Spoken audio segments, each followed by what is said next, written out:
All right, we start. So I hope that you are all ready to start, mga kaguro. Again, please make sure that you comment your name, your course in the comment box that we have at the bottom. So again, this is professional education. Many of the items that we have here have come out in the previous LET that we have. Now, we have been handling LET students for several years already, and we know that the LET questions are just being recycled every year.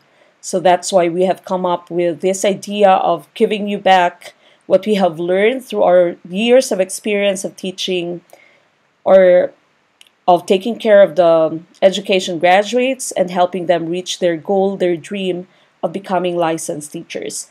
Okay, so we start with today's professional education set 1, and this is actually about child and adolescent development. We have 50 questions here, and it's all going to be rationalized. I will be telling you which one is the correct answer and how should you answer the different questions that we have here. So make sure that you're paying attention. All right, we start with question number 1. The process by which certain potentials are inherited from the parents for his development. And we have the choices here. Is it letter A, life, B, birth, C, heredity, D, character?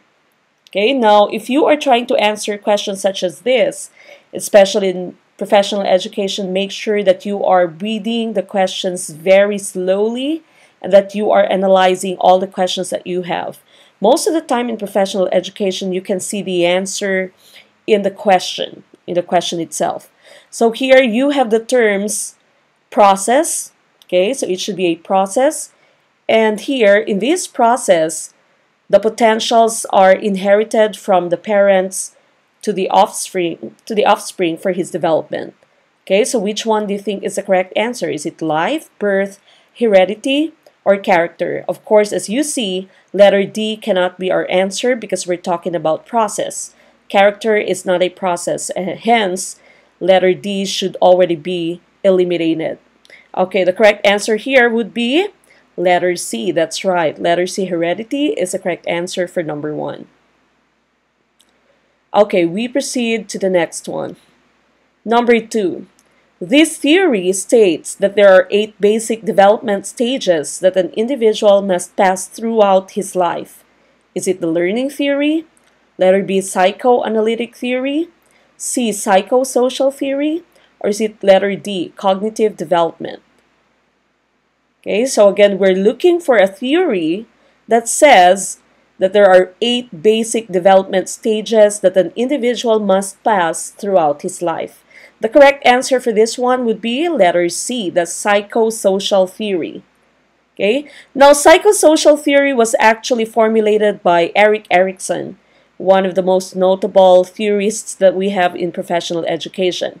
Okay, so these are the 8 stages of psychosocial development according to Erik Erikson. From 0 to 18 months, infant time, the infant is just learning to develop trust. Okay, so in this case, the infant is actually very fragile, very sensitive, and the infant is very dependent on the caregivers. Okay, so as caregivers, you need to be aware that 0 to 18 months, the infants are trying to develop the value of trust.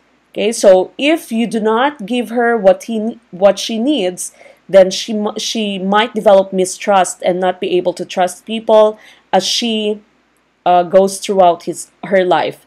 Now, for toddler age, there should be autonomy versus shame and doubt. Right now, I'm experiencing this with my 2-year-old kid. I have a 2-year-old daughter, and she's usually being very decisive. So whenever she wants something, should usually tell us that I want this. No, this is better. No, this is what I really want. So if your daughter, if your son is in this age, you need to be careful and you need to give them a chance to really try to practice their autonomy. Okay? So now the next stage would be preschooler age, 3 to 5 years. That's initiative versus guilt. Then grade schooler, that's industry versus inferiority. Then you have teenage years, identity versus role confusion. Then young adult life, you have intimacy versus isolation. Middle-aged adult, you have generativity versus stagnation.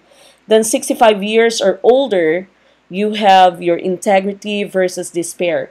Now, according to Erik Erikson, if you want to become successful in the latter stages, say you want to be successful in your middle-aged adult years, you need to be successful first in the previous stages that you have. So, ang ibig sabihin po nito, hindi kayo magiging successful bilang isang middle-aged na adult pag hindi nyo na successfully pass through yung lahat ng stages bilang infant, bilang toddler, bilang preschooler. Okay, so these are the 8 stages of psychosocial development according to Erik Erikson. Now, usually, the students would find it difficult to memorize these stages. So what I usually do is to go over the different mnemonics that we have here. So I usually say the first stage. For the first stage, you say trust versus mistrust. It sounds like rusty one. Rusty one. That means first stage, trust versus mistrust. Now the second stage would be autonomy versus shame. So try to think of it. Your mnemonic would be a guy named Shane is riding on an automatic bike. A guy named Shane is riding on an automatic bike. That means stage 2 is autonomy versus shame. Now, stage 3, it's initiative versus guilt. That's initiative versus guilt. So, what I'm trying to use here would be a tree beside an inn with quilt. Okay, a tree beside an inn with quilt. So, that means stage 3 is initiative versus guilt. As you can see, initiative there is spelled with 2 N's because we're talking of an inn. Okay, that's an inn, I-N-N. Now, stage 4 is industry versus inferiority. Okay, so your mnemonic here would be for big industry makes an old factory feel inferior. Okay, stage 4, industry versus inferiority. Now, we go to stage 5. Stage 5 would be identity versus role confusion. Your mnemonic here is that at 5 o'clock, the doctor gave me his identity card. Okay, at 5 o'clock, the doctor gave me his identity card, and so I was confused with my role, which means that Erik Erikson's stage 5 is identity versus role confusion. This is very crucial among teenage people, okay, among our teenagers. They need to be well aware of their roles in the society, of their identities. Now, next one, stage 6 is intimacy versus isolation. Here, our mnemonic would be imagine an intimate sex at an isolated beach. Okay, intimate sex at an isolated beach. That means stage 6 is intimacy versus isolation. Now, stage 7 would be generativity versus stagnation. Okay, your mnemonic is there was a blackout, and so I went to 7-Eleven to buy a generator with a stag. Okay, to buy a generator with a stag. So that means stage 7, generativity versus stagnation. And the last stage, of course, would be integrity versus despair. Stage 8, integrity versus despair. I ate a gritty pear, which made me feel despair. Okay, so again, that's stage 8, integrity versus despair. So those are the 8 basic stages according to Erik Erikson's psychosocial learning theory. Now, the rest of the choices that we had there was Freud's psychoanalytic theory. We all know who Sigmund Freud is, and according to Freud, our decisions in life are ruled by the 3 parts of our consciousness. Okay, you have the id, the ego, and the superego. Now, the id among these 3, the id is your animalistic side. The id would always want to do whatever he wants to do. He does not care about what other people would say. He does not care whether it's right or wrong. Your id is your animal side. Okay, so your id would always say, I want to do that now. Now, the opposite of your id is your superego. The superego is the moralistic side of you.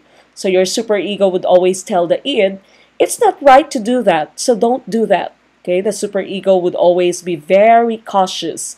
Now, the ego, on the other hand, out of these 3, the ego is the balance. Okay, so the ego would always be looking for compromise. The ego would say to the id, wait, we can't do that. And the ego would also tell the superego, no, you can also do that. We should find a balance. Your ego would always be the balance between the id and the superego. So that, according to Freud, are the three things that would rule out, or that would give that would rule our decisions in life. Okay, these are all part of our consciousness.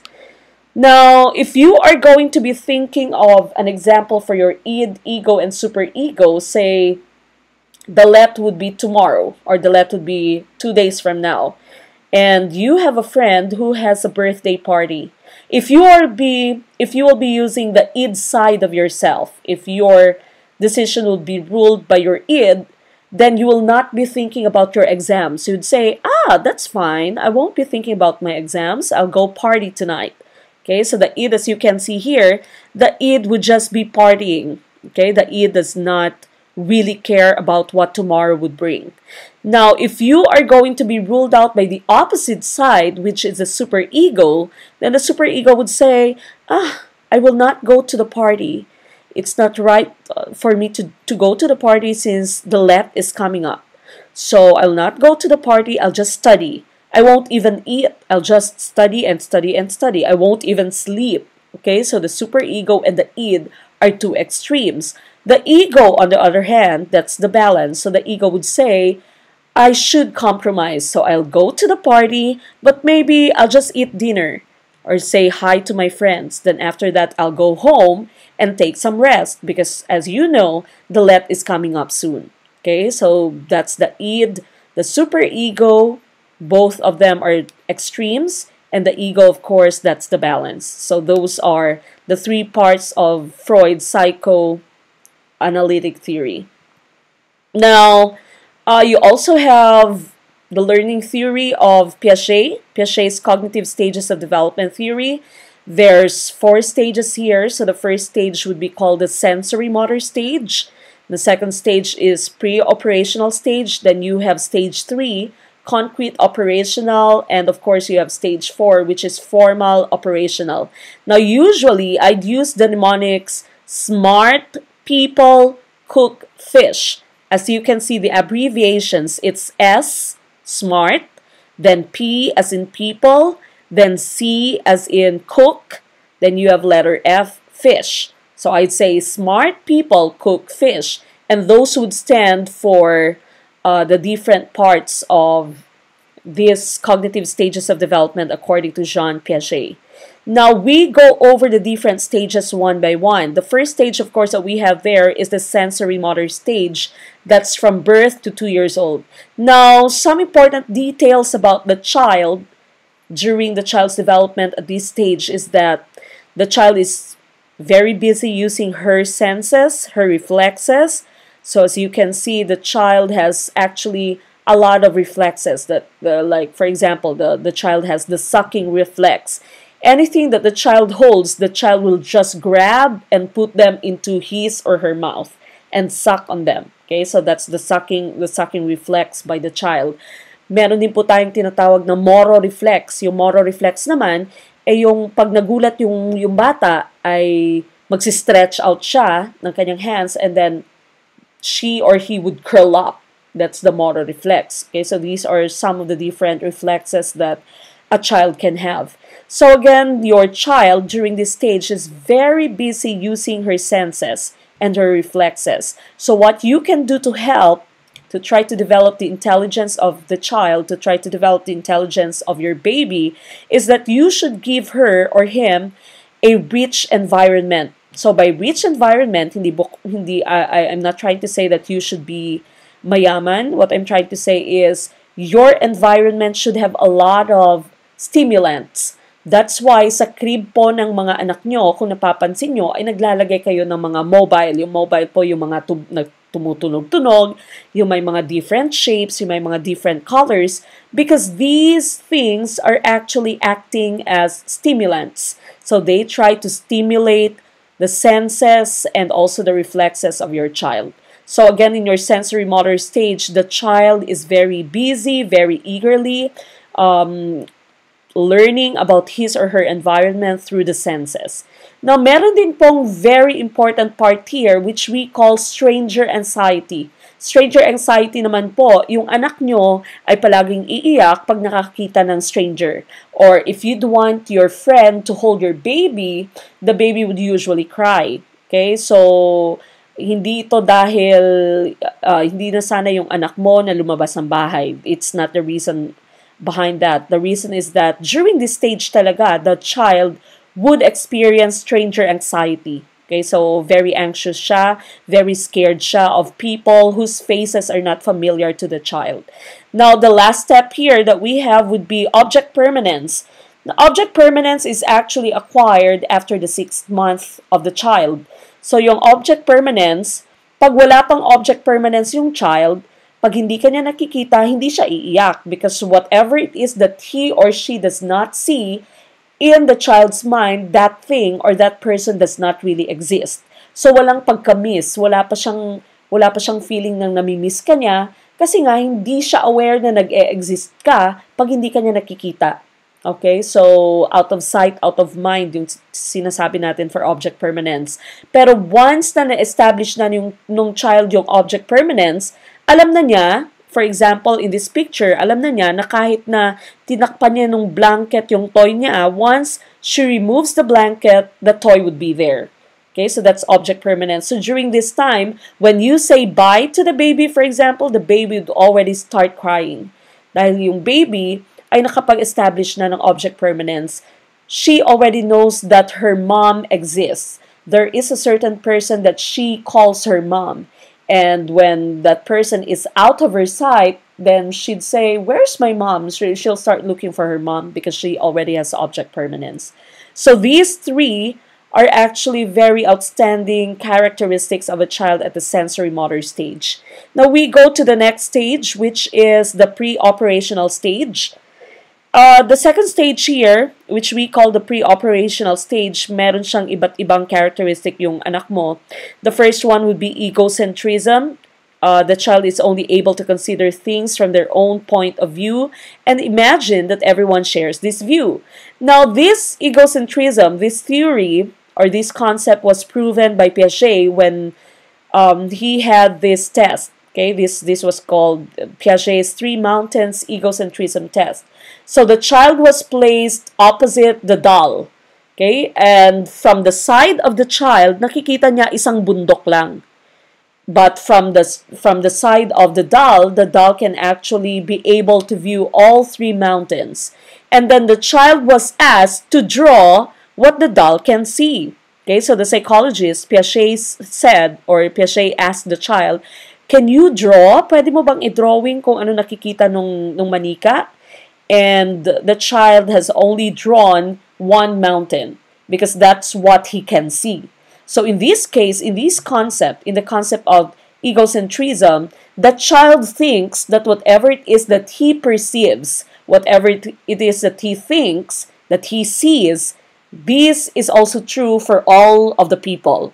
So, kung anong nakikita niya, feeling niya, yan din yung nakikita ng iba pang tao. So, that's egocentrism. So, during this stage, your pre-operational stage, the child is actually very selfish. Okay, palagi siyang selfish. Or the child would say, no, yesterday, the one I told you yesterday, or yung ginawa ko kahapon. So, ikaw, dahil busy ka, dahil marami kang ginagawa, nakalimutan mo na kung ano yon. But the child would insist that you know what she's talking about, or that you know what he's talking about. Because he thinks that what he's thinking is also what you're thinking about. Okay, so that's egocentrism. Now, the second part that we have here is centration. Centration is the opposite of conservation.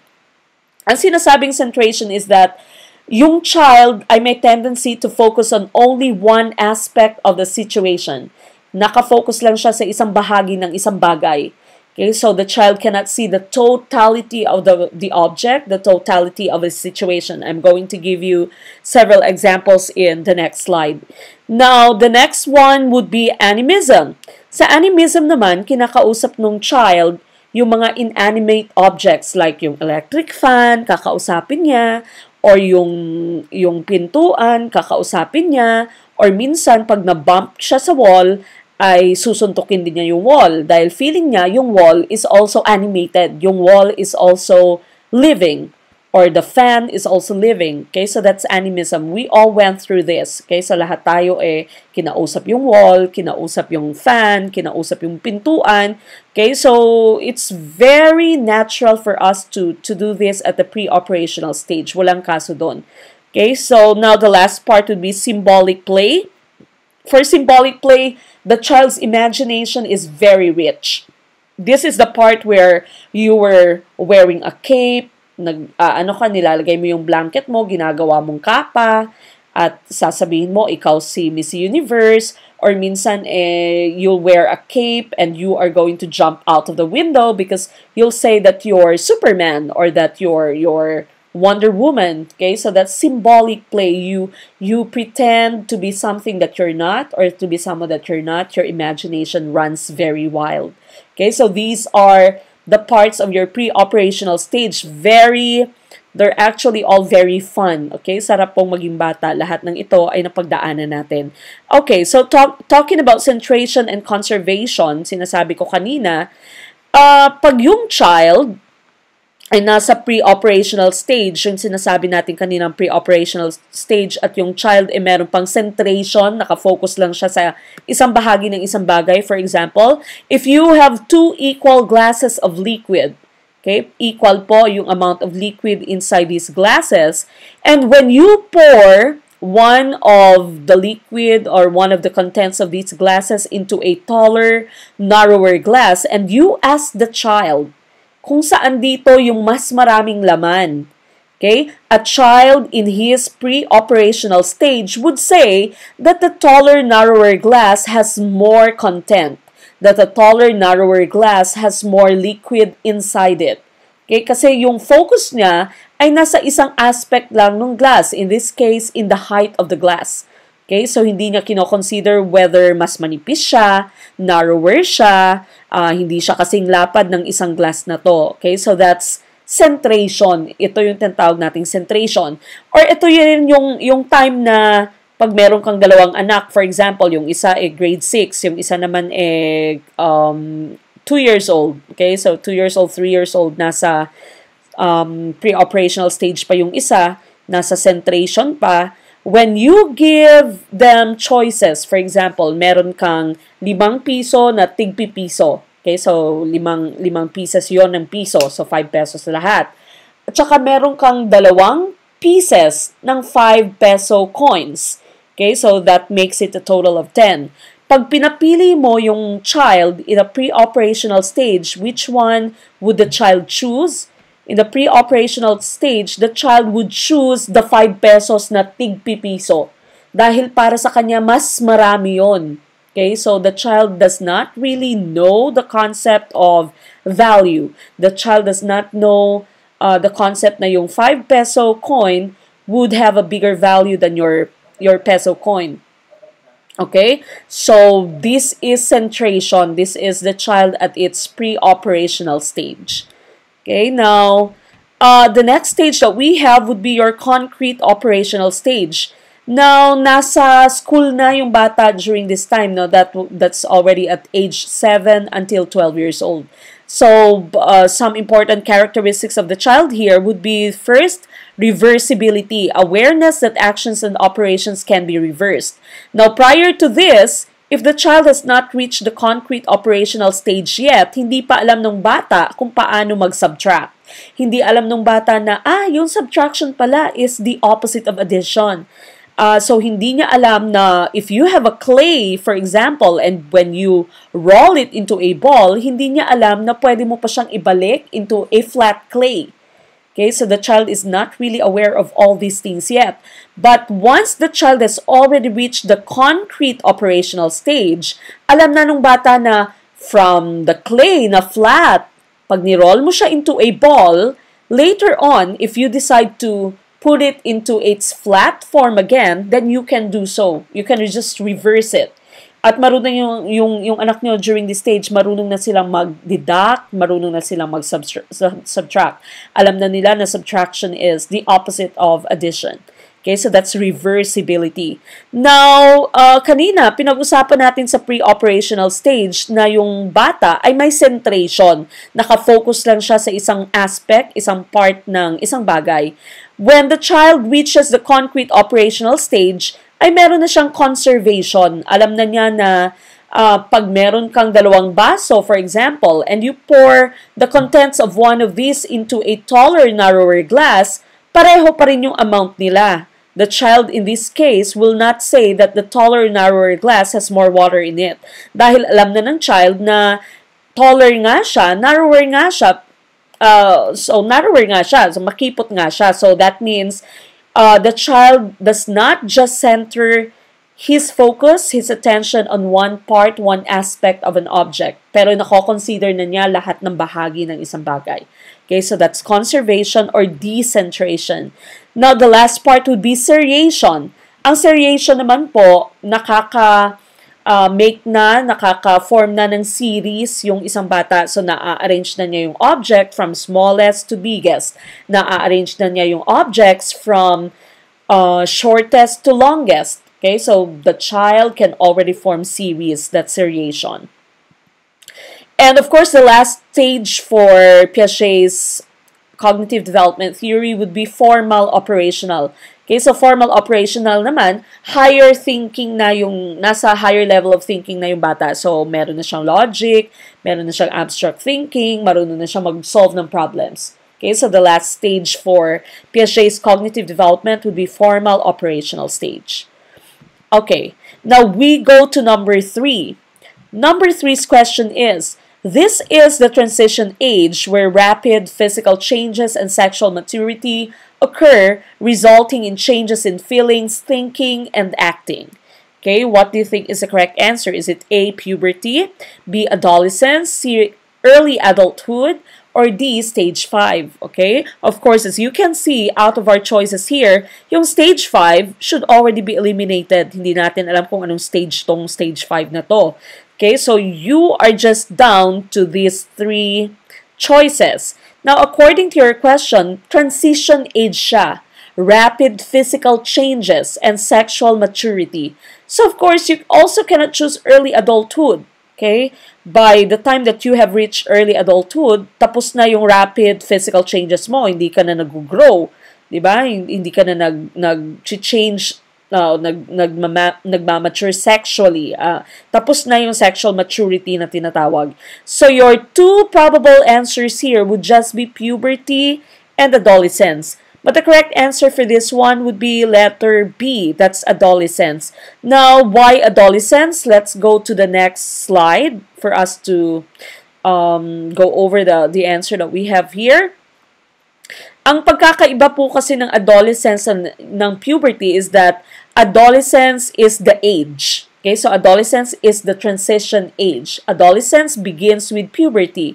Yung puberty mo ay sexual maturation lamang. Pero yung adolescence, those are the ages of your physical development. So, puberty can vary. Ang puberty sa mga babae ay maaaring mag-start earlier than 11 years. Sa mga lalaki naman ay 13 years. Pero yung adolescence, that's the transition age. So, nasa age siya. Ang puberty naman is sexual maturation. So, going back to our question, the question says transition age. That's why your choice should be letter B, adolescence. Now, I have just placed a few fun pictures here when this became a fad a few years ago no, on Facebook. So, it says the puberty challenge. Okay, so as you can see, this person here has changed from this pre-puberty to this post-puberty or during puberty. So there can be a lot of changes in our body during the puberty. Okay, so we develop or we sexually mature. Okay, so these are other examples of puberty challenge on Facebook. So neneng-nene pa dito, pre-puberty. And once you hit puberty, then you have matured sexually. You have undergone physical changes. Okay, now this is another example. So as you can see, puberty has done her really well. Okay, gumanda siya. And this is another example. This actually was a picture of, these are pictures of, I forgot the person's name, but this was a contestant a contestant in Showtime, na sa Showtime siya dati, no? Sa Tawag ng Tanghalan, si Mariko ba? Mariko ba yan, yung pangalan? So this was 13 years old. 13 years old, binata pa siya, no? Binatilyo. And once she has hit puberty, naging nene siya. Okay, so these are just fun pictures that we have here. Alright, now we go to number 4. This is modifying an existing scheme after an individual's interaction with the environment. Okay, modifying an existing scheme after an individual's interaction with the environment, resulting in the creation of a new scheme.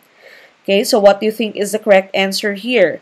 Is it assimilation, integration, is it recognition, or is it accommodation? Okay, so let's try to take a look at what the correct answer is in here. The correct answer here would be accommodation.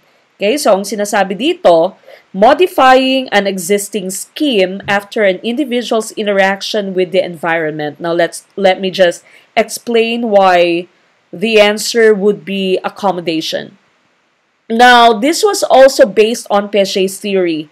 So according to Piaget, may 3 concepts siyang binigay sa atin. The first one would be the schema. The schema is a concept of framework or framework that organizes and interprets information. So schema, kumbaga yung pag sinabi mong schema, these are the file cabinets in our brain. Okay, so these are your concepts about certain things. That's your schema about a certain thing. Pag sinabi mong assimilation, you see the 2 S's that we have here. The 2 S's here for assimilation, I usually just tell my students to think of this as the same schema. 2S, same schema. Pareho pa rin yung iyong schema. Pareho pa rin yung iyong concept about a certain thing. Okay, so you interpret your new experience in terms of the same schema that you have. But when you say accommodation, nakikita mo yung C at C dito. Accommodation here would mean a change in schema. Okay, nag-change, naging different yung schema mo, yung concept mo about a certain thing. So when you say accommodation, you are revising your understanding to incorporate new information, na change ang schema mo about a certain thing. So going back to our question, the question said, you have modified an existing scheme or schema. Okay, so that's why our answer here would be accommodation. Again, accommodation is changing your scheme, changing your schema. Now, say, I am going to give you some examples. Say, if someone would tell you fashion model, or someone would say the words fashion model, your schema would be these looks. Okay, ang schema mo ng isang fashion model would be someone very pretty, someone very sexy, very slim, very tall. For example, Liza Soberano. Okay, that's your schema of a fashion model. Okay, so that's your schema. But, so if someone would say that this girl is actually a model, pag hindi siya nag-fit sa schema mo, and you are trying to still undergo the process of assimilation, the same schema, you'd say, no, hindi siya model, hindi siya fashion model, hindi siya pwedeng maging model because she has a skin defect. Okay? Meron siyang skin disease. So this girl cannot be a fashion model. That's because you are going through assimilation. The same pa rin yung schema mo of what a fashion model should be. If someone would tell you that this girl is a fashion model, if you are still in the process of assimilation, then you'd say, no, this girl cannot be a fashion model because your schema of a fashion model is someone who's perfect physically. Okay, and as you can see, this girl actually has Down syndrome. Okay, so you can say, she's not perfect. She does not look perfect in my eyes. Hence, I say that she is not a fashion model. That means nasa the same schema ka pa rin. You're still having the process of assimilation. If someone would tell you that this girl is a fashion model, you'd say, no, she's not a fashion model because fashion models should be thin. Fashion models should be skinny. Okay? So, nasa assimilation stage ka pa rin nun. Nasa assimilation processing ka pa rin nun. The same pa rin yung schema mo of what a fashion model can be. Okay? But once your thoughts, your thinking would change and would accept that these three other people can become fashion models, then that would already be accommodation. Nag-change na yung concept mo of what a fashion model can be. Now, the typical questions in the LET based on these examples, ang assimilation and accommodation mo would be, the question usually sa LET is, there was a child and the child saw a cat, but the child does not know what a cat is, and the child started to call the cat doggy. Okay, so tawag niya sa cat is dog. So when that happens, you can say that the child is still in the assimilation stage. Nasa assimilation stage pa siya. The same pa ang schema niya. For him, all four-legged animals are dogs. Okay, so wala pa siyang concept ng cat. Now, once the child is able to call the cat a cat, is able to stop calling the cat doggy, and has already known that a cat, although also four-legged, is different from a dog, then you'd say that that's already accommodation. The child's schema has already changed. Okay, so that's already accommodation. Okay, now we go to the next question that we have. Number 5, this is the theory that states that a person's behavior can be motivated by urges towards self-satisfaction. Is it letter A, psychoanalytic theory? Letter B, cognitive development theory? Letter C, psychosocial theory? Or letter D, moral development theory? Now, as you know, psychoanalytic theory was by Sigmund Freud. Cognitive development theory, of course, is by Jean Piaget. Your psychosocial theory, we've already discussed that. That's by Erik Erikson. And moral development theory is by Kohlberg. Okay. Now, what do you think is the correct answer here? In this case, your answer is theory that states that a person's behavior is motivated by urges towards self-satisfaction. Self-satisfaction, your answer would be psychoanalytic theory. Okay, your answer is psychoanalytic theory according to Freud. Now, let's go over the different theories that we have here. Now, we've already talked about Freud's psychoanalytic theory as the id, the ego, and the superego. So, we said a while ago, yung id natin is the animalistic side of us. Okay, so the id does not really care about what will happen in the future. The id would always say, bahala na si Batman, okay? I don't really care. I'll do whatever it is that I do. Even if I have a boyfriend, if I feel like kissing this person, then I'd kiss the person, okay? So that's the id side of yourself. The superego, the one at the bottom here, that's the conscious mind. That's the conscience. So, konsyensya mo siya, moral principle, moralistic side mo to. So, the superego said, no, I shouldn't be talking with any other guy because I have a boyfriend. Okay, so napaka-moralistic ng superego. But the ego on the other hand, the one in the middle, that's the part of the conscious mind which strives to balance everything. Okay, so it balances everything. It seeks to find a compromise between the id and the superego. Okay, so if you are using the ego, then you find the balance between your id and your superego. You'd say, I can talk to him, although he's a boy. I can talk to him, although I have a boyfriend, because there's nothing wrong with that. As long as hindi ako makikipaglandian sa lalaking ito, as long as I don't kiss him, I don't follow my id, then that's fine. Okay, so that's the concept of the ego. That's the balance between the id and the superego. Now we go to question number 6. This is the ability of a child to conceptualize the retention and preservation of the same quantity under various changes. We've already talked about this a while ago. What is this? What's the answer to this? The ability of a child to conceptualize retention and preservation of the same quantity.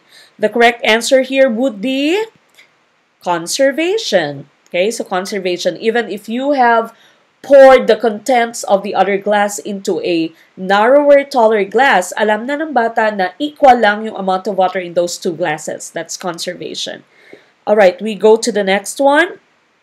The next one, number 7, it refers to the idea that no two individuals are the same or alike. Okay, refers to the idea that no two individuals are the same or alike. Is this your cognitive theory, exclusivity theory, individual differences, or emotional quotient? Okay, this is very easy. The correct answer here would be individual differences. Even if they are twins, kahit nakambal, ay not alike totally. Meron pa rin pagkakaiba sa kanila. May maaaring pagkakaiba sa ugali, maaaring pagkakaiba sa some aspects of their personality, maaaring pagkakaiba sa mental capacity nila. So, no two individuals are the same or are alike.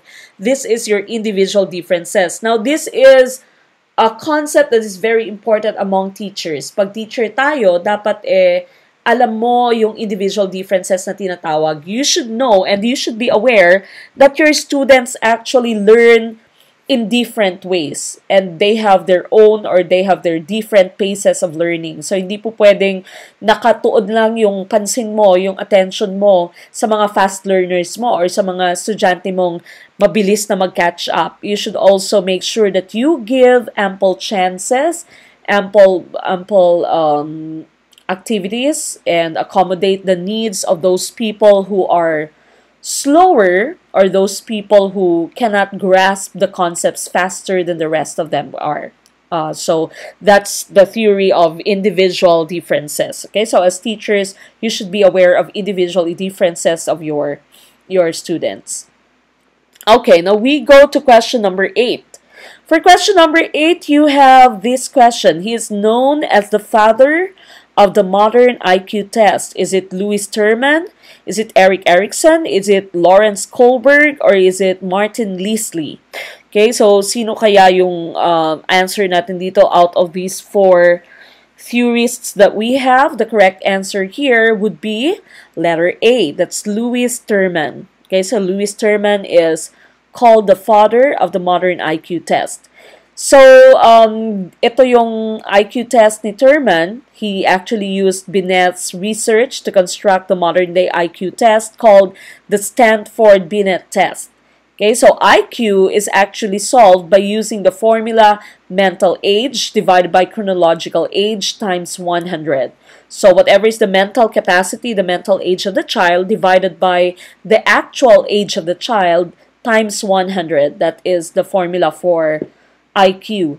Okay, so actually, isa sa mga pinakakilalang geniuses that we have, Einstein's IQ is 160 plus. Okay, so average would be around 90. 90% would be average. So we all hope that we have this. If you have more than that, then that's already above average, high intelligence, and so on. So, nakikita nyo, sobra-sobra na si Lolo Einstein natin. Nandito na siya sa 160. Okay, we go to the next slide. This is question number 9. Intellectual appreciative experience is, okay, your correct answer here would be based on the premise that all learning has emotional correlates. Ang question natin dito, sinasabi intellectual appreciative experience.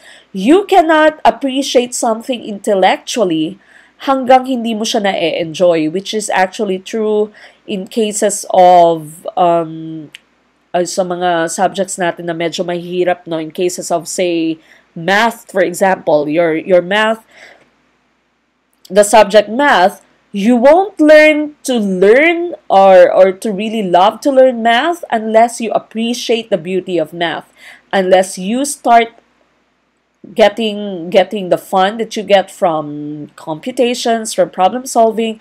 Hanggang hindi mo na enjoy ang math, you cannot really truly enjoy learning it. Okay, so usually we'd say math is a teacher-based subject, no? Malilearn mo siya to love pag na-enjoy mo siya. So dapat talaga habang maaga pa, habang bata pa yung mga anak nyo, ay pinapapractice nyo ng math, yung mga simpleng skills lang, like maybe adding up his toys or fixing his toys, arranging them from smallest to biggest, the series, pagsiseriation, these are already math skills. So as soon as you learn to appreciate a certain subject, like math, for example, a difficult subject at that, then you'd learn to enjoy learning it. Okay, now number 10. At the early learning stage, children consider parents and teachers as authorities and models.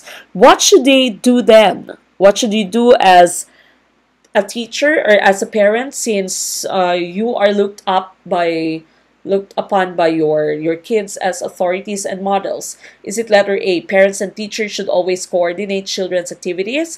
B, parents should enforce strict discipline at home and teachers in school? Letter C, parents and teachers should always be the role models. Letter D, parents and teachers should always consult each other with regards to the child's intellectual development. So, the question, this one here says, anong dapat mong gawin since kinoconsider kang model ng iyong anak? And the correct answer here would be, parents and teachers should always be the role models. Okay, so that's why around our kids, around our students, we should be very careful and we should be very cautious with the way we act, because of course the kids are very absorbent. They can easily imbibe whatever it is that we show them. Okay, so sometimes, for example, nagmumura ka lagi, you don't really teach your child directly kung paano magmura. And then, one day, nagulat ka na lang, narinig mo siya magmura. And tapos nagalit ka, sabihin mo, ano sinabi mo? Kanino mo natutunan yan? Okay? And then the child would just look at you. So, just be careful when you are around your kids, when you are around your young students, because they are very absorbent. They can imbibe everything that you try to show them, and even the words that you speak in front of them. Okay? So, number 10 would be letter C. Now we go to 11. Yes, before we go to that, as you can see here on this slide, this is what we said a while ago na children see, children do. So kung anong nakikita ng bata, ng mga anak nyo, ay gagawin din yan. No? So usually at this age, sasabihin lagi ng anak mo sa'yo, mommy, whatever you're doing, I also want to do. Yung anak ko, if she sees me working on my laptop, my child would say, I also want to work. Okay, I also want to do this. I also want to wear the shoes that you're wearing. I also want to put on makeup or put on lipstick kasi may lipstick ka din. Okay, so children see, children do. Now we go to the next question, number 11. This is any change in the behavior of an individual. The correct answer here would be any change in the behavior of an individual. We call this learning. Okay, so this is based on the theory of your behaviorists. Sabi ng mga behaviorists natin, learning is any change in the behavior of an individual. So correct answer for number 11 would be letter A, learning. Next one, number 12. Which of the following principles is not considered under classical conditioning by Ivan Pavlov? Is it excitation, B, adhesive principle, letter C, stimulus generalization, or letter D, discrimination? Now, the correct answer here would be letter B, adhesive principle. Now, be careful when you are reading a question and you see the word not. Okay, so most of the time, the students would pick the wrong answer because they did not really pay close attention to the word not. Be careful if there is the word not, then make sure that you're thinking of the wrong choice that you need to pick. Okay, so in this case here, that would be adhesive principle. Now, let me just explain classical conditioning according to Pavlov. Maaring you can still remember Pavlov's dog. Okay, so sabi ni Pavlov, you can actually condition, you can actually teach a person how to behave by trying to conditioning the mentality, the actions of that person. So, in the case of Pavlov, gumamit siya ng dog, no? So, each time na bibigyan mo yung dog ng pagkain, of course, maglalaway ang dog. When Pavlov would ring the bell, walang reaction yung dog. Hindi naman pagkain yung bell kasi, no? So, no reaction yung dog. So, what he did was that he paired the bell to the food. Okay? So, every time that he would give the food to the dog, magri-ring siya ng bell. Okay? So, until such time na na-associate na nung dog yung ringing ng bell sa pagkain. So, next time, Pag niring na ni Pavlov yung bell, kahit na walang pagkain, maglalaway na ang dog. Okay? Dahil associated na yung bell na to sa pagkain. Kasi nga every time na binibigyan siya ng pagkain, ay pinaparing itong bell. Okay? So that's classical conditioning according to Pavlov. Now, these are some processes in classical conditioning, ang tinatawag mong generalization. If you have generalized something, that means hindi mo nadidiscriminate, hindi mo nakikita kung anong pagkakaiba nila. So, the usual question in the left here would be, as a young child, you were bitten by a dog. Okay, so nung bata ka, kinagat ka ng dog. As an adult, you developed a phobia. Okay, so nagka-phobia ka sa lahat ng klase ng dog. When you say generalization, that means kahit anong cute ng dog, ay takot ka pa rin. Okay, so that's generalization. You have generalized all kinds of stimuli. Now, the opposite of this would be discrimination. Ang discrimination naman, alam mo na, I would only be scared of the dog if the dog is a wild dog, if a dog is a crazy dog, or pag askal siya na nasa kalye, hindi nakatali, naglalaway, nakikita kong naglalaway, at parang kakagatin ako, matatakot ako. Pero, pag cute ang dog, nasa pen lang niya, nasa cage, nasa leash, hawak na may-ari, for example, then you discriminate na you don't really need to be scared of this dog. Okay, so that concept is discrimination. So, generalization and discrimination are actually opposite. Okay, so opposite yung discrimination mo and generalization. Sa generalization mo, sa lahat ng klaseng dog ay takot ka. Sa discrimination naman, alam mo kung saang klaseng dog ka lang kailangan matakot. Sa ibang dog, hindi mo kailangan matakot. That's discrimination. Now, ang extinction naman ay opposite ng excitation. Ang opposite nito ay tinatawag na excitation. Ang excitation is when you start having a certain response to a new stimulus. Okay, so the first time that you have exhibited that response, you'd call it excitation. Tapos, pag nawala na yung response mo na yon, ang tinatawag mo doon would be extinction. Okay, so they're also opposite, excitation and extinction. Excitation is the first time that you have that response to a certain stimulus. Extinction naman ay ang pagkawala ng response mo in that stimulus. Now, tandaan po natin, whenever you talk about classical conditioning, whenever you talk about Pavlov, you need to remember the term phobia. So, if you see questions in the left about phobia, about trauma, then your answer would be Ivan Pavlov's classical conditioning. Phobia or trauma, that would be Ivan Pavlov's classical conditioning. Now, the common questions in the left about this would be, you are scared of going to the dentist's office or the dentist's clinic because as a child, you had a bad experience at the dentist's clinic. Okay, and the question would be, what theory is shown in the example? Your answer then would be classical conditioning by Ivan Pavlov. Basta may question about phobia, about trauma, then your answer would be classical conditioning by Ivan Pavlov. Okay, so that's for number 12. Now we go to number 13. This is the reinforcement of a person's responses by presentation or removal of reward and punishment. Now, the tips that you have here, the hints that you have here would be the terms reward and punishment. This is still part of your behaviorism. Is it operant conditioning? Operant conditioning is by B.F. Skinner, Boris Frederick Skinner. Transfer of learning. Is it a feedback principle? Is it discipline? The correct answer here would be letter A, operant conditioning. Operant conditioning by B.F. Skinner. Now, tingnan naman natin kung ano itong operant conditioning ni Skinner. Whenever you see the terms reinforcement, punishment, feedback, then that's going to be B.F. Skinner's operant conditioning. I hope you have your notepad. I hope you have your notebook where you can write all the things that I'm talking about. These things are all very helpful when you go take your let in March or in September. So make sure that you're paying close attention to what I'm trying to tell you.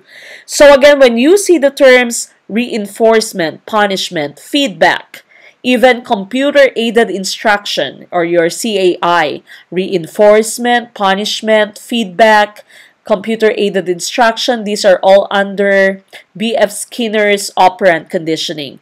Okay, Ivan Pavlov, a while ago, I've said that whenever you see the terms phobia, trauma, that's classical conditioning by Ivan Pavlov. In this case, reinforcement, punishment, feedback, computer-aided instruction, that's for B.F. Skinner's operant conditioning. Now, ano naman yung transfer of learning? Ang transfer of learning, it says here, the application of skills, knowledge, and or attitudes that were learned in one situation to another learning situation. So, you can actually have a transfer of learning pag may identical elements yung dalawang experience na to. Kung this element has the same or identical elements as the same experience that you have here, then you can actually transfer your learning. Now, in present-day education, we call transfer of learning application. Okay, another term for transfer of learning would be application. All right, we go to the next slide. Ano naman ang feedback? Feedback is giving your comments, giving your suggestions to someone or to a student, for example, about a certain quiz. Okay, so we need to remember that whenever we're giving the quiz and we want to give the feedback, it should be ASAP. It should be as soon as possible. Okay, now focus on the positive. It should be something that is given privately. So do not give it in public. Focus on behaviors that can be changed, not on personality traits, because of course your personality traits are very difficult to change. Okay, so that's effective feedback. Now, discipline naman, you know the meaning of the term discipline. It is defined as training or molding of the mind and character to bring about desired behaviors. So, tinitrain mo someone to become a better individual, to have better or to have desired behaviors. That's disciplina. So, that's why one advice that I can give you is if you have kids, as early as you can, dapat dinidisiplina na sila dahil nga pag sinasabi natin, pag malaki na yung sungay, ay mahirap nang putulin. No? So, bata pa lang, dapat you try to discipline your child or you start disciplining your child if, or while your child is still very young. Okay, question number 14. This stimulation of action best explains the behavior of an individual to take what he perceives to be the shortest route or route in his goal. Is it recognition, assimilation, response, or motivation? Again, this is stimulation of action. These are also your tips there.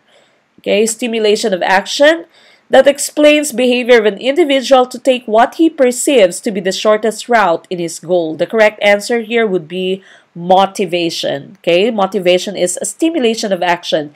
That's why it's very important for us to, as teachers, it's very important for us to always motivate our kids, motivate our students to learn. That's why meron tayong tinatawag na motivation at the beginning of any class period that we have. Okay, so you motivate them, stimulate them to take action or to start learning. All right, question number 15. This is the process by which an individual acquires the social and cultural heritage of the society where he belongs. Okay, is it socialization, internalization, integration, or acquisition? The correct answer for this one would be socialization. Okay, socialization is the correct answer here. The individual acquires the social and cultural heritage of the society. Now, socialization is the process of learning to behave in a way that is acceptable in your society. Ito yung dinidikta ng ating society, no? So, it is acceptable, for example, for a woman to act ladylike. Diba? Yung sinasabi natin, pag babae ka, dapat ladylike ka, dapat prim and proper ka, dapat hindi ka galaw-gaw pag nag-move, pag gumalaw. Okay? So, now we have several agents of socialization. You can have the immediate family. Even your extended family can become a primary source or primary agent of socialization. Then secondary agent of socialization, you have friends, peers, teachers, and even media. Okay, so as parents, it's very important for you to check social media, the social media activities of your child. Okay, so dapat tinitingnan nyo din kung anong yung mga pinapanood nila sa social media. Alright, we go to the next question that we have. Question number 16. Claustrophobia is an irrational fear of darkness, strangers, closed space, or letter D, height. Now, sa LET, lumalabas din po yung mga phobia. Okay, so it's also important for you to be aware of the different types of phobia that we have. The correct answer for this one would be C, closed space. Claustrophobia is an irrational fear of closed space. Now, these are the top 10 phobias that we have, the usuals that would come out in the LET. When I took the LET, this one po, number 4, came out. Okay, agoraphobia, the fear of open or public spaces. There is another one that's called xenophobia. Xenophobia naman is the fear of strangers. Okay, so the fear of strangers is called xenophobia. So make sure that you also take note of that. That's also one of the phobias that we have, and sometimes this would also come out in the LET. Okay, so again, these are the top 10 phobias that you have. The bonus would be your xenophobia, the fear of strangers. All right, we go to the next example, the next question, I mean. Number 17. This is the period of physical, sexual, and mental maturation, which is characterized by rapid somatic growth. Okay, so in this case here, question number 17 is asking us for the period of physical, sexual, and mental maturation. What do you think is the correct answer? Your answer here should be letter C, puberty. Okay, again, that's letter C, puberty. A while ago, we had a question, and yung answer niya was adolescence. Adolescence, again, is the transition age. But when you're talking about the period of maturation, then that's going to be puberty. Rapid somatic growth. If you don't understand the meaning of the term somatic, somatic simply means body or physical growth. Okay, so that's physical growth. Right, so the correct answer would be letter C, puberty. We go to the next question. What is the main function of the philosophies of education? Is it letter A, to aid the learner to build his own personal philosophy? Letter B, to define goals and set directions from which educational efforts should be exerted? Letter C, provide guidelines in the foundation of education policies and programs? Letter D, provide norms and standards for evaluation purposes. Okay? Now, the correct answer here would be letter B, to define goals and set directions from which educational efforts should be exerted. Okay, that's the correct answer for number 18. Why? Because when you're talking about philosophy, philosophy actually gives you direction. Okay, it gives you direction in education. Now, so when you have your philosophy, the school officials, teachers, all the stakeholders would coordinate and put their efforts toward achieving that aim of your philosophy. Okay, so it attempts to establish coherent meaning within the whole domain of thought. So again, whenever you say philosophy of education, that's the guiding principle that you have. So if someone would ask you, if you have an interview, and that person would ask you, what's your philosophy of education? That means, what is your guide in teaching? Okay, anong pinaka-basis mo when you teach students? What's your driving principle in teaching students? So that's your philosophy of education. All right, next one, next question. 19. According to Froebel, kindergarten is also known as blank. Is it A, a place where children have fun and enjoyment? Letter B, a garden where children could grow and develop. Letter C, the learning center for life. Letter D, a place where new beginnings begin. The correct answer for this one would be letter B, a garden where children could grow and develop. Now, Froebel is actually known as the father of kindergarten. So kindergarten actually came from a German term, which means garden for the children. It is a preschool educational approach, traditionally based on playing, singing, practical activities such as drawing, and social interaction as part of the transition from home to school. Okay, so that's kindergarten. That's the meaning of the term kindergarten from the father of kindergarten himself, which is Friedrich Froebel. Okay, now we go to the next slide. Which of the following statements is given emphasis by humanistic education? Is it A, the great works of man, such as the classics, should be enjoyed? Letter B, man should learn the different philosophies of education. Letter C, build a man who is distinctly civilized, educated, and refined. Letter D, develop man into a thinking individual. Now, your question is based on humanistic education.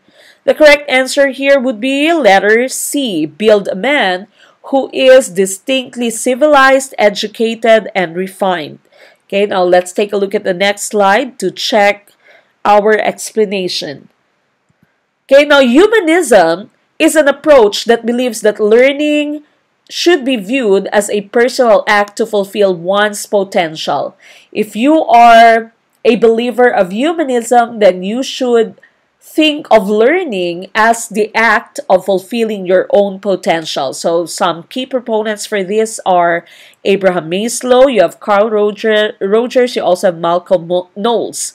Okay, your key terms would be self-actualization, naririnig to na lagi natin from Abraham Maslow. Then teacher is just a facilitator. So for number 20, again, when you're talking about humanistic education, the correct answer would be build a man who is distinctly civilized, educated, and refined. Someone who has reached his full potentials. That's the tenet of humanistic education. Number 21, a teacher who advocates the pragmatic philosophy of education believes that experience should follow learning. Thus, she has to. Now, the question is about pragmatic philosophy, pragmatism. Ano ba yung pragmatism? Yung pragmatism po, sinasabi ng pragmatics, sinasabi ng pragmatism na yung ituturo mo sa bata ay kailangan yung mga praktika lang. Ituturo mo sa bata ay kailangan na yung mga magagamit lang. So, if you go to a farm and you have some kind of tutorials, for example, you should not be teaching them how to fish dahil hindi din naman nila magagamit. So, instead of teaching them how to fish, you should teach them how to do farming. Diba? Dahil if you are trying to be a pragmatic, teach only what is useful to them, teach only what's going to be practical for them to learn. Okay, so that's pragmatism. So in this case, your answer would be, is it require her student mastery of the lessons? Requiring mastery, that's usually under essentialism. Okay, essentialism, yung mastery of the lessons. Encourage your students to memorize facts, that's still essentialism. Equip your students with basic skills and abilities, essentialism pa rin tong term na basic. Your answer here would be to provide your students with opportunities to apply their skills and abilities. Again, pragmatism, practicality, usefulness, whatever is practical, whatever is useful. So how can you check whether something is practical, something is useful for them? It is by providing them opportunities to apply their skills and abilities. That's why your answer for number 21 is letter D. Okay, again, number 21 is letter D. Number 22, how are institutions of learning encouraged to set higher standards over and above the minimum requirement for state recognition? Now, this is found in our Constitution. Okay, this is found in our Constitution, the part for education. So, what do you think is the correct answer here? How are institutions of learning encouraged to set higher standards over and above the minimum requirement? The correct answer would be through voluntary accreditation. That's why we have your PAASCO, you have your AACOP, okay, and the rest of accrediting bodies. Okay, so we have voluntary accreditation because we want the colleges, we want universities to set higher standards, higher than the minimum required by the state. Number 23. An eye defect characterized by clear vision in one dimension but unfocused vision on the other is called, is it letter A, myopia, letter B, astigmatism, letter C, hyperopia, or letter D, presbyopia? The correct answer for this one is astigmatism. Okay, so anong sinasabi ng astigmatism? Your vision is clear in one dimension but it's unfocused on the other. Okay, so this is your astigmatism. If you have a healthy eye, you can easily see all the lines clearly. Pag meron kang astigmatism, blurry yung lines. You'll know that you have astigmatism if you try to hang some clothes. For example, nagsasampay ka, and you are looking at the clothes line, tinitingnan mo yung sampayan, tapos nakikita mo yung sampayan na parang gumagalaw-galaw, yung sampayan nagiging double, nagiging triple, nagiging quadruple. Okay? So you know that you have astigmatism. You cannot see one line clearly, hindi siya defined as one line. I myself also has astigmatism. Now, what are the rest of the terms that we have there? Yung myopia, one of the choices that we had, that means nearsightedness. When you say nearsightedness, nakakakita ka clearly pag ang isang bagay ay malapit. Pag malayo siya, then you cannot really see it clearly. Ang hyperopia naman ay farsightedness. Hyperopia is farsightedness. That's the opposite of nearsightedness. So, pag hyperopia naman, mas nakikita mo siya. Pag farsighted ka, mas nakikita mo ang isang bagay pag malayo ito. You can see it clearly if it's farther from you. If it's near, then nahihirapan kang makita ito, no? Blurry siya. Blurry. Now, the last term there, presbyopia, is also called age-related farsightedness. So, ito nakikita mo to sa mga taong medyo may edad na, no? Sometimes you see them, they're reading their newspaper, naka-close bahagya yung mata, tapos yung newspaper, pinapalayo nila it is set at a farther distance from the eye, okay? Because hindi na sila nakakakita clearly pag masyadong malapit. Okay? You see this in maybe your dads or your grandfathers, okay? Your presbyopia.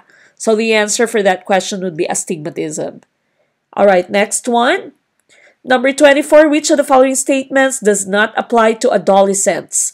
Saan dito ang hindi characteristic ng isang adolescent? Adolescent, your teenage daughter, teenage kids, okay? Your teenage students. Is it letter A, they desire the approval of their peers? Again, we're trying to look for the not, okay? Which one is not a characteristic of your adolescents? They seek dependence on their parents. Letter C, they have a marked sexual development. Or letter D, they are often emotionally confused. Okay, so as teenagers, we know that we always want the approval of our peers. Our peers here, that would mean people of the same age. We know that we are sexually maturing. And we know that we are usually emotionally confused. So, para kang lukaret habang ikaw ay isang teenager, no? Konting bagay lang, napaka-emotional mo, napaka-sensitive mo. The correct answer for this one would be letter B. They seek dependence on their parents. Pag teenager ka, gusto mo lang lagi nasa labas ka ng bahay, di ba? Ayaw mong nakikita kang kasama mo yung parents mo. When you were younger, you would go to the church together with your parents. But when you become a teenager, gusto mo kasama mo na lagi yung mga barkada mo, no? So, that's the correct answer there. That would be letter B. They seek dependence on their parents. So, teenagers would always want to be free, would always want to be carefree, would always want to have the freedom, they always want to be with their peers.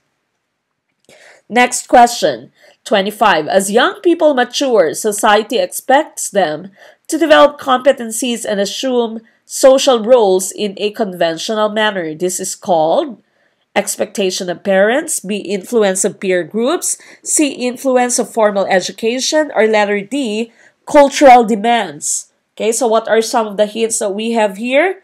Society expects. Okay, expectation ng society. So your correct answer here would be cultural demands. Kung ano ang demand ng ating kultura, so that's what we'd usually aim to do. Kaya yung sinasabi nga nila, nasa 20s ka na, wala ka pa ring boyfriend, 'di ba?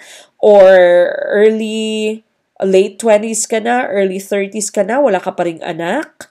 wala pa rin kayong anak. Okay, so these are cultural demands. Okay, mga demands na binibigay sa atin ng ating society, binibigay sa atin ng ating kultura. Number 26, the founder of the theory of psychology called psychoanalysis was Locke, Hume, Freud, or Leibniz.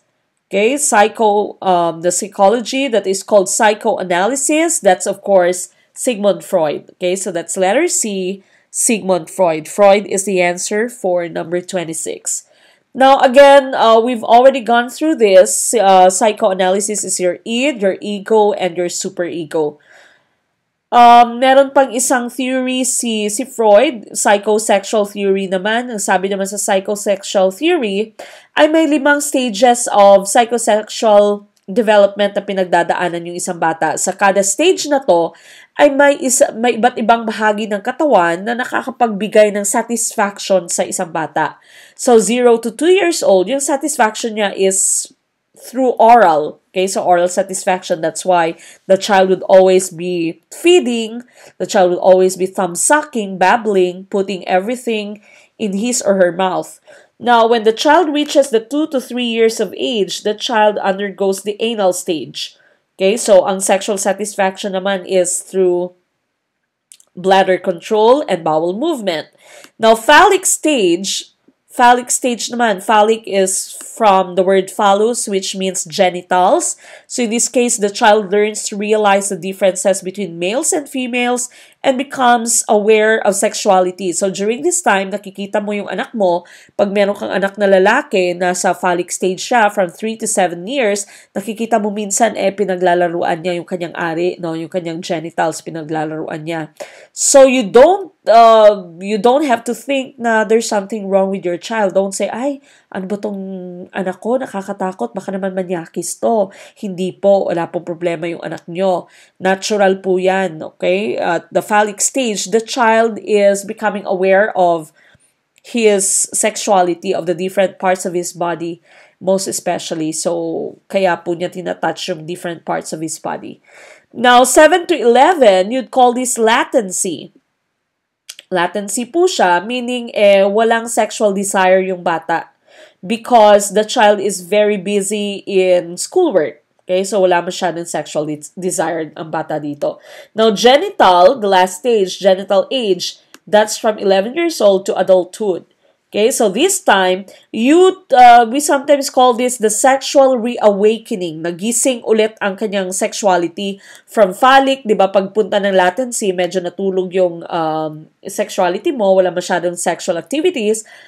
During the genital stage, na-reawake ang sexuality ng isang bata, but this time, hindi yung sarili niya ang tinitingnan niya, hindi yung sarili niya yung hinawakan niya, but he finds satisfaction with the opposite sex.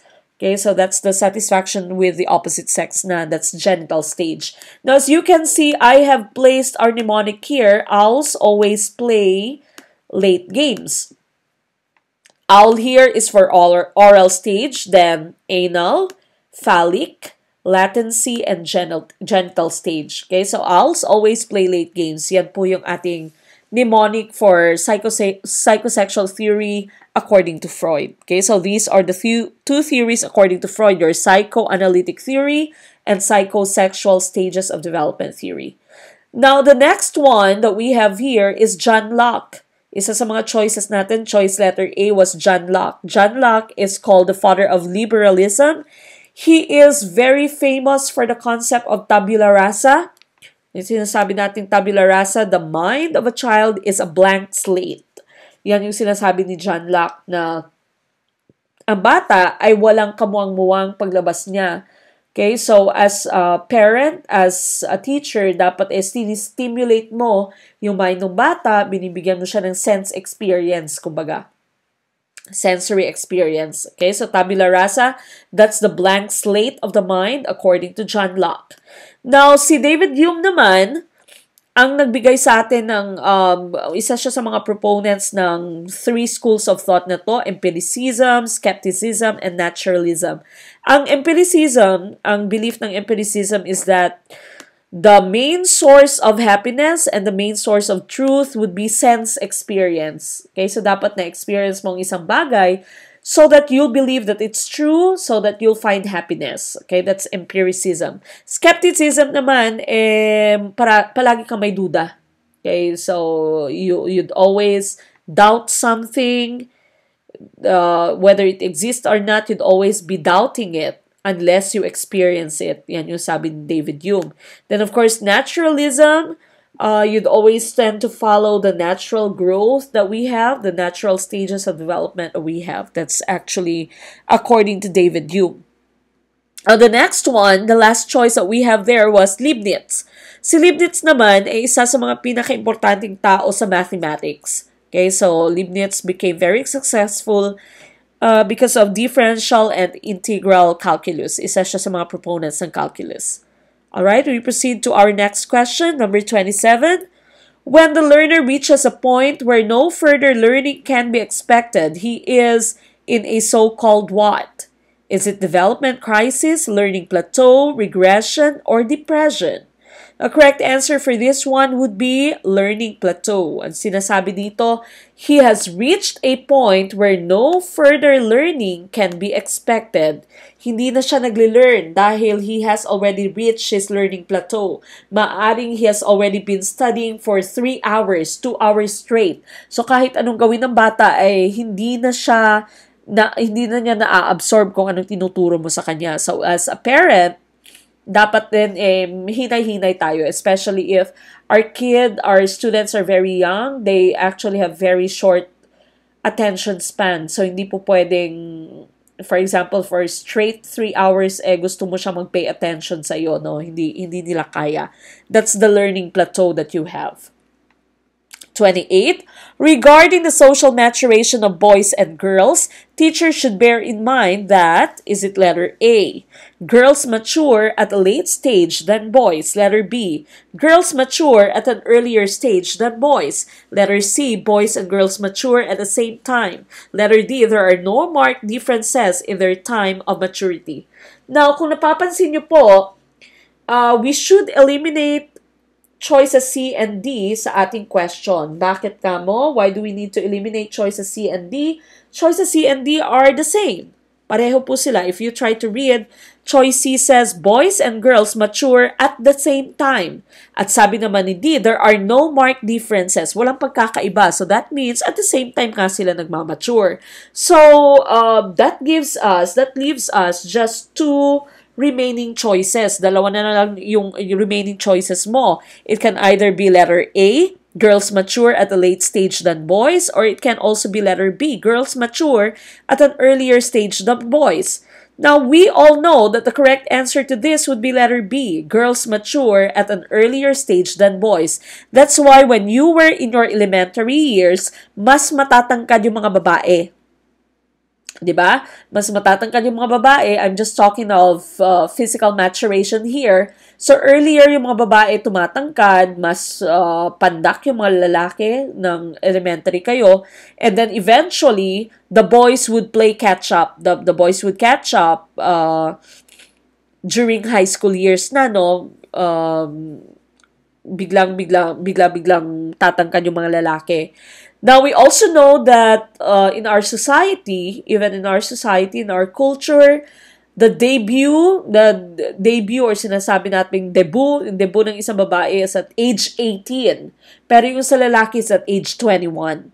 Okay? So, sinasabing mas mature nga, nagmamature earlier yung mga babae kaysa sa mga lalaki. Number 29, rationalization is used by a student who always gives explanation or reason for their failures rather than own their faults, like to take the blame for their faults, bribe their elders with promises, or letter D, substitute words for deeds. Now, the hint here, the very important word in your question is the term rationalization. Okay, kailan nga ba ginagamit ang rationalization?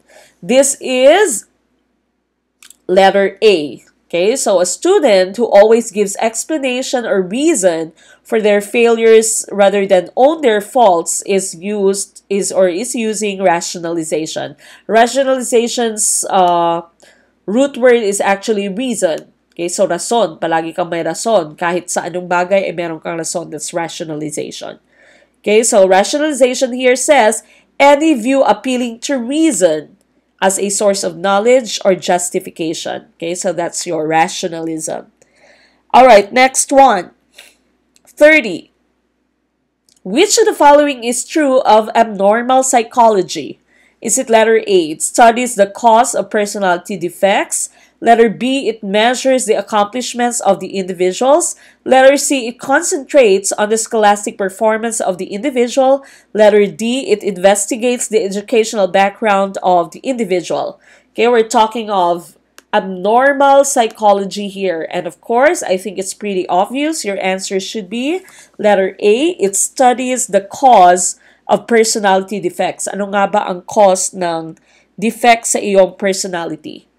Okay, so this is abnormal psychology, the branch of psychology that studies unusual patterns of behavior, emotion, and thought, which may or may not be understood as precipitating a mental disorder. We go to the next question. Which of the following is a continuous variable? Is it A, weight, B, sex, C, nationality, or D, race? Okay, the correct answer for number 31 would be letter A, weight. Okay, that's letter A, weight. Ano nga bang ibig sabihin ng weight? Or ng continuous variable. Now, we have two types of variable in research. The first one is continuous variable. When you say continuous variable, it can take on any value between two specified values. Okay, so hindi siya fixed. Example dito is income and age. Okay, so you can have interval and ratio. But when you say discrete variable, it is separated from one another. Yung attribute mo is separated from one another. So very fixed siya. Hindi ka po pwedeng sa marital status mo. If someone would ask you, what's your marital status? You can't say, it's in between single and married. Okay? Because your discrete variable is fixed. It is very distinct. So you can only say either you're single or that you're married, or maybe divorced or annulled or legally separated. Okay, so hindi pwedeng in between. So in this case here, continuous variable would be weight. Okay, so sometimes it can be 50 kilograms, 50.1 kilograms, 53.4 kilograms, and so on. Okay, so it's variable. Number 32. Which of the following is true about one's IQ? Okay, your choices are, it remains fairly constant, it is highly changeable, it is affected by attitude, it is never constant. What do you think is your correct answer there? Now, you have some things here that are the same. Okay, if you check letter B, it is highly changeable, meaning nag-iiba-iba siya, palaging nag-iiba-iba. And letter D, it is never constant, so you cannot choose any of these two. Hindi pwedeng letter B or letter D yung choice mo dahil pareho yung sinasabi nila. Sabi ng letter B, nag-iiba-iba siya. Sabi naman ng letter D, hindi siya constant. So meaning nag-iiba-iba din siya. Is IQ affected by attitude? Okay, can that be your correct answer? Your correct answer here would be letter A. It remains fairly constant.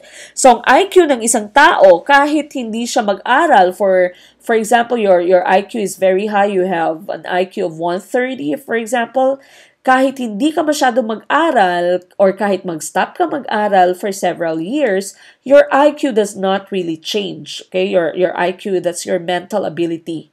Okay, so it remains fairly constant.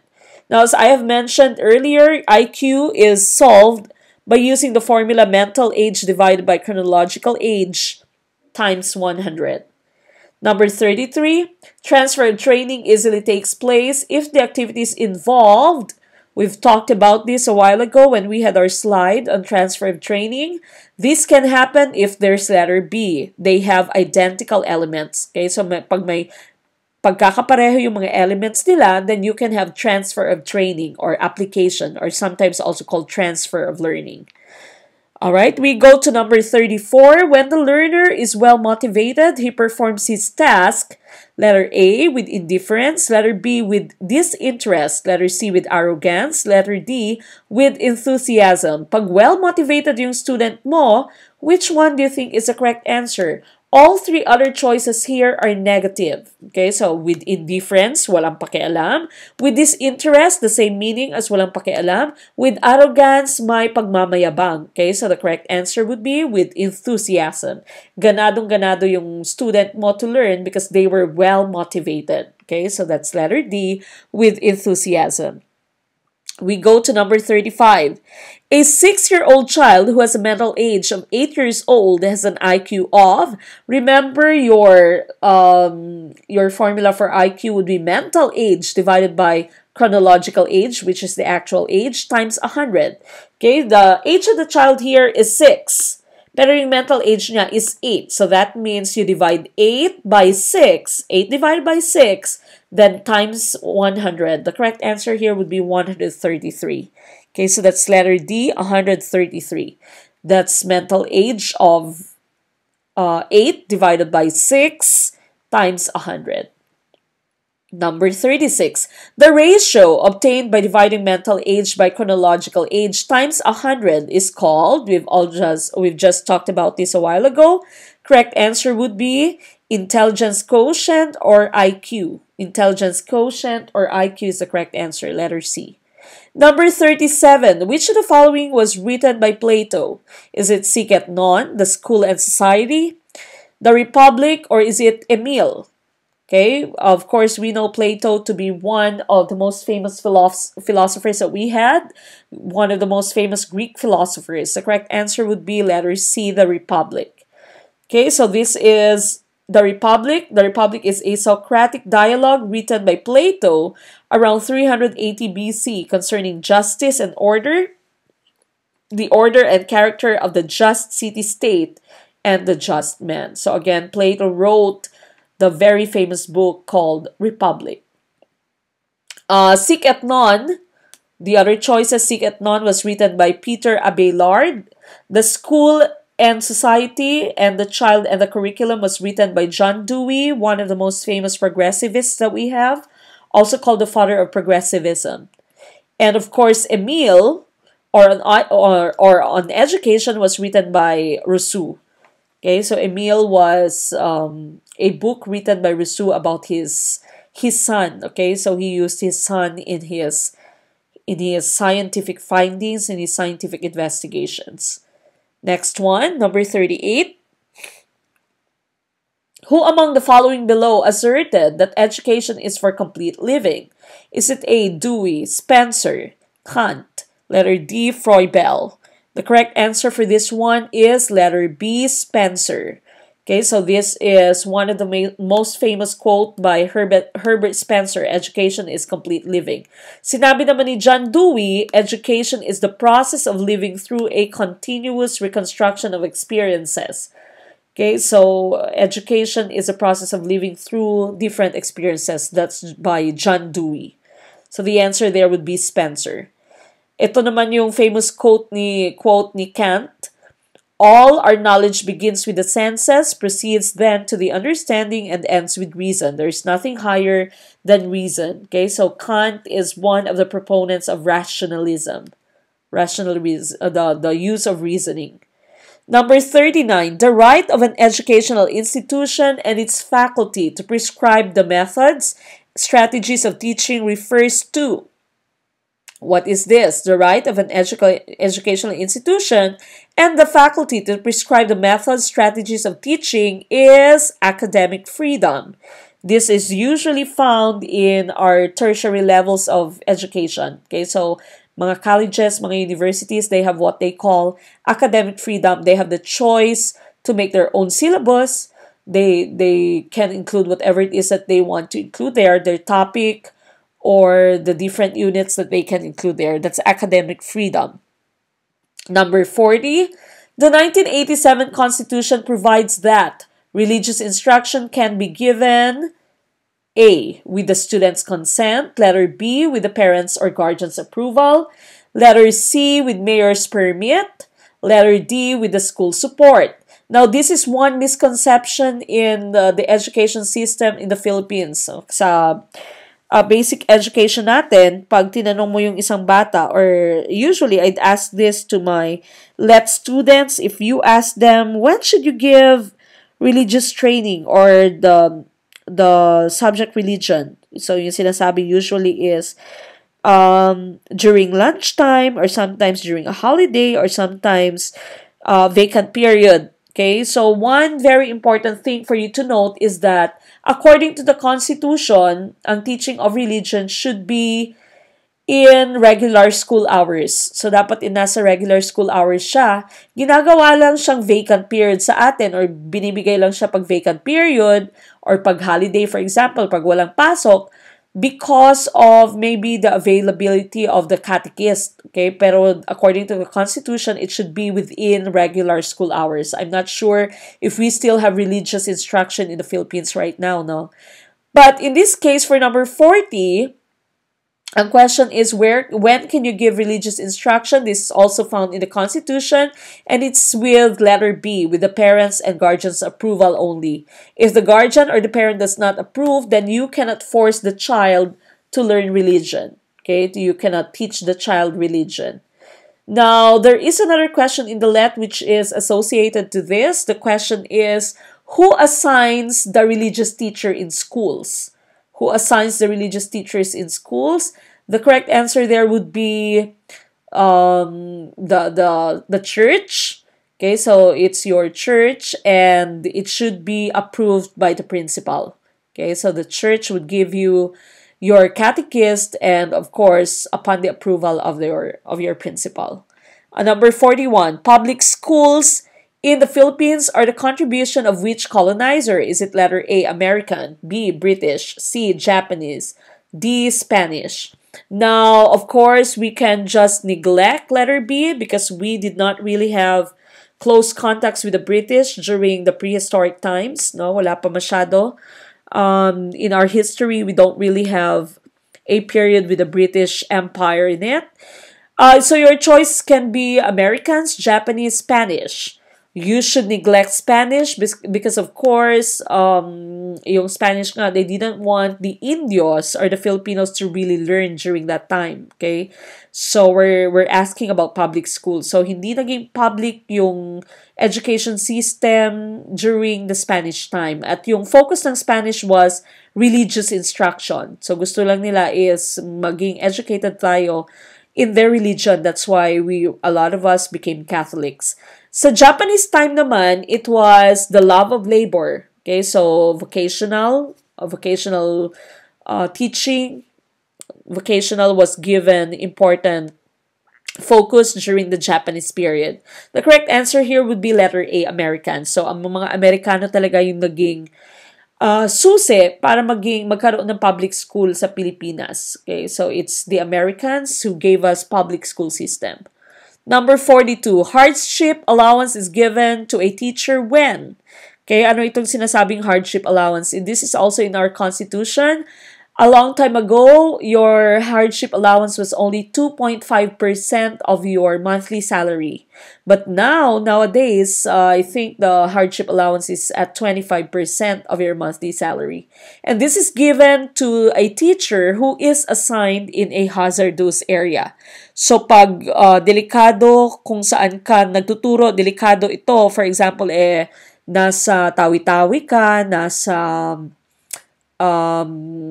may gera sa lugar kung saan ka nagtuturo or mahirap puntahan yung lugar kung saan ka nagtuturo ka sa bukid. For example, I know some people who are teaching in the mountains and then they sometimes would stay there for half a month. Then they would go down after half of the month that they stay there. Then they'd be receiving hardship allowance. Okay, so hardship allowance again is 25% of their monthly salary. Number 43, which of the following principles of human growth refers to the situation that girls mature earlier than boys? Is it letter A, growth follows a sequential pattern? Letter B, development rates vary? Letter C, each stage of development has characteristic traits? Letter D, maturation should precede certain type of learning? We've talked about this a while ago. We had a question that was similar to this a while ago. And I think you've all agreed that the correct answer would be letter B, development rates vary. And we said girls mature earlier than the boys. Okay, so mas nauuna pong mag-mature ang mga girls kaysa sa mga boys. So that's letter B.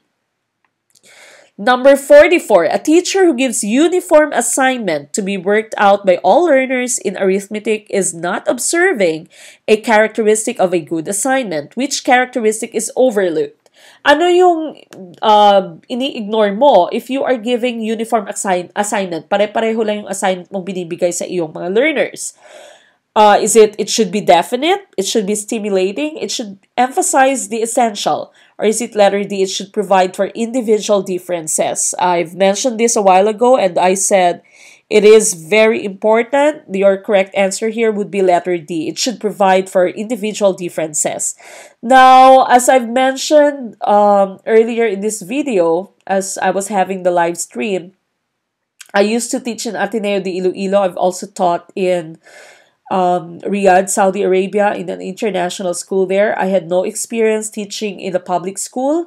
Currently, I'm teaching here in South Carolina. I'm a science teacher in Manning High School, Manning, South Carolina.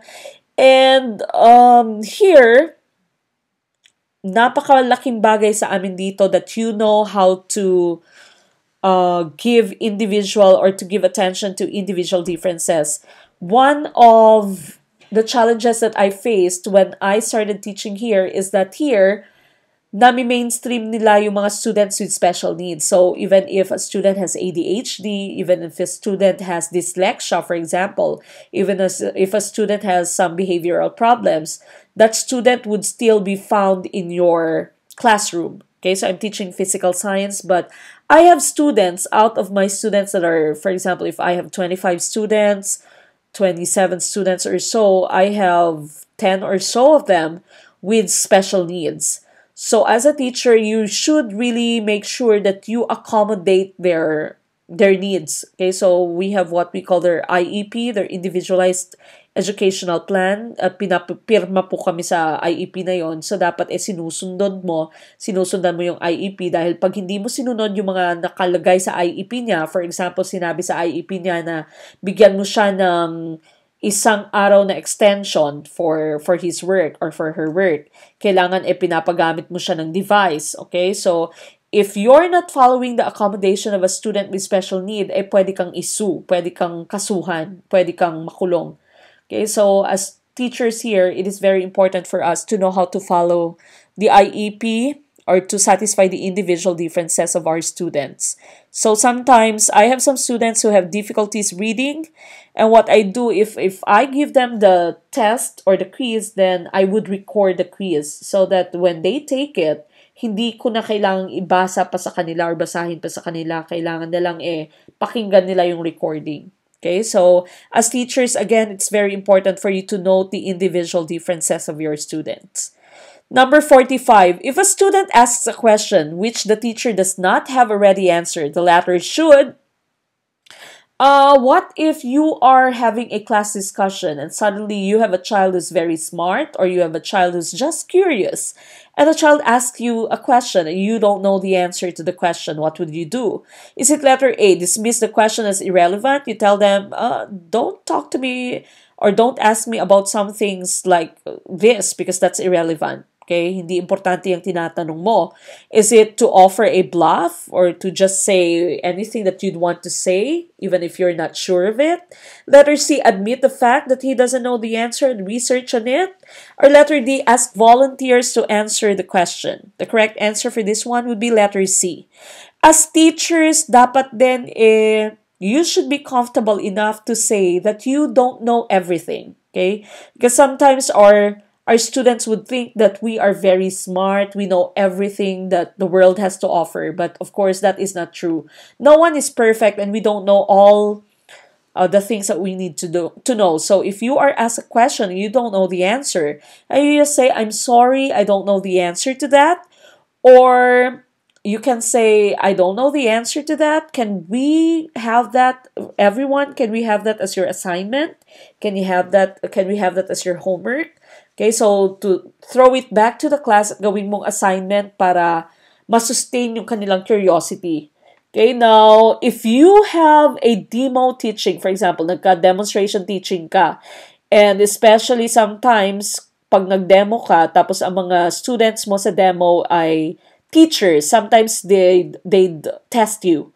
So sometimes they'd ask you a question which they are sure you don't know what the answer is. Okay, so if that happens, if they put you in that situation, the best thing for you to do is to do the same thing. So you say, I'm so sorry, I don't know what the answer is to that question. I will give that question as the assignment to the entire class. We'll discuss the answer to that tomorrow. Okay, so that's one hint for you to have whenever you conduct your demo teaching. All right, so letter C again is the answer for number 45.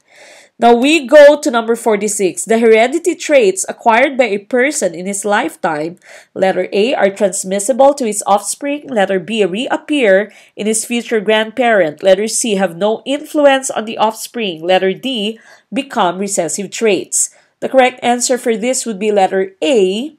They are transmissible to his offspring. Ang ibig sabihin po ng offspring dito ay anak.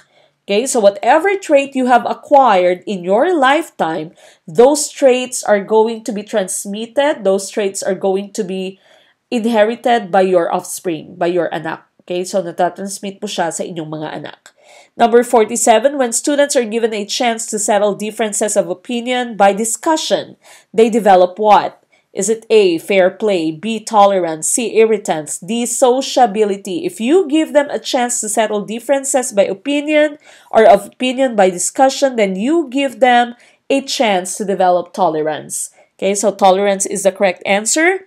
Definition of tolerance is here, a fair and objective attitude toward those whose opinions, practices, race, religion, nationality, etc. differ from one's own. It's freedom from bigotry or freedom from discrimination. Okay, so tolerance is freedom from discrimination. We go to number 48, third to the last question. The school's responsibility towards teenagers' gang age is...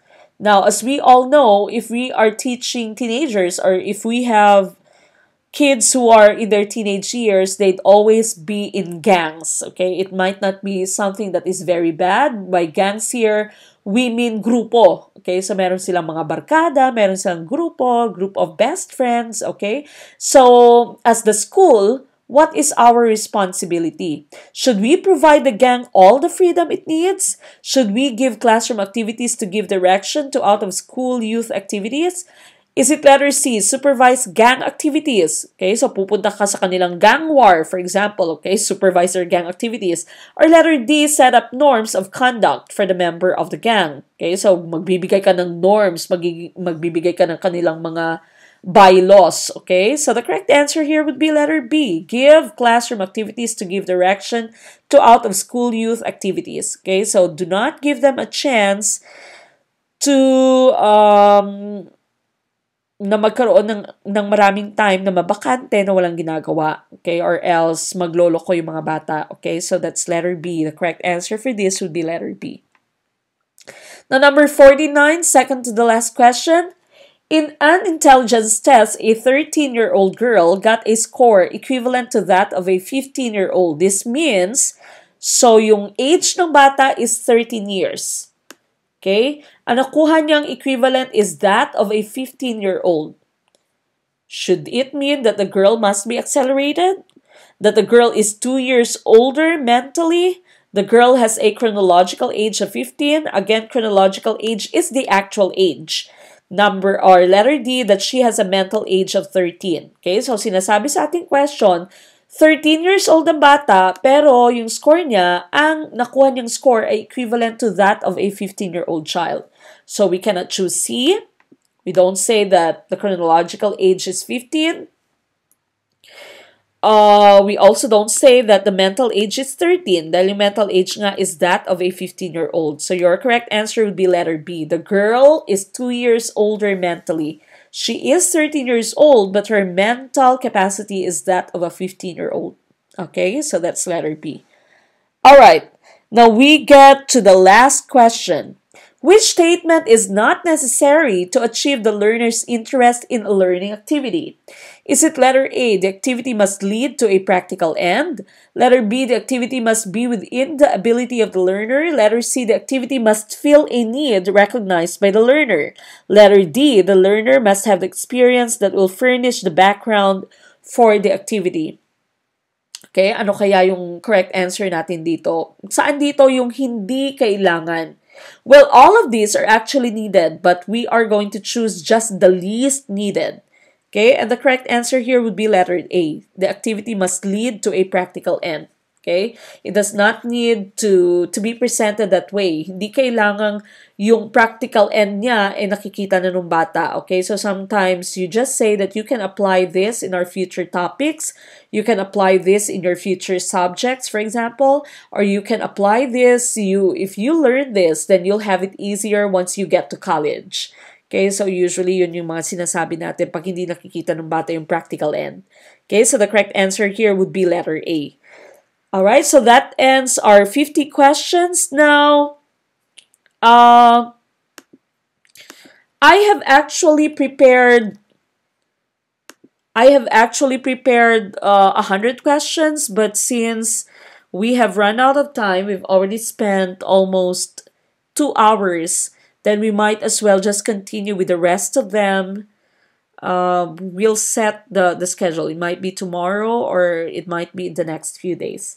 Okay, but as a form of inspiration, I'll leave you this. It says, starting something new or making a big change requires effort, persistence, and motivation.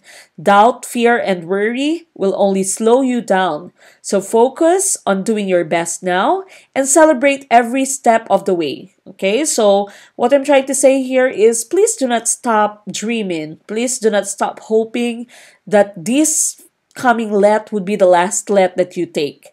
Okay, do not let your hurdles, don't let the challenges in your life stop you from being successful. You know that becoming a licensed teacher is your ultimate goal. It is your ultimate dream, and you know that you can help your family, you can help yourself, you can help your fellow men by becoming a public school teacher. You can help all these people. Okay, so please do not stop striving to reach your dream, to reach your goal. Okay, Study Link and Gurong Pinoy would just be here to help you along the way. Thank you so much for being in attendance to our first live stream. If you have any comments, if you have any suggestions, for example, if you have some things that you'd want us to talk about, I've actually prepared 100 questions, but we don't have enough time. If there is a certain topic that you'd want us to talk about or you'd want us to make video, then please tell us so. Okay, so just leave a comment in the chat box, in the comment box that we have. Please stay updated by pressing the bell button, hit the bell button, and also, of course, subscribe to our channel. We are going to help you with more ways that we want to help you. So actually the things or the people that have signed in today and have left the comments of their names there, you will be receiving a copy of some confidential sets, okay, some confidential questions. So please bear in mind that you should subscribe, you should hit the bell button, and you should be motivated, you should be updated. Don't stop learning and don't lose hope. We will be here to continue to help you reach your goal of becoming licensed teachers. All right, so that's it for now. Good morning there in the Philippines. Good night here in South Carolina, USA. This is Gurong Pinoy now signing off. Thank you.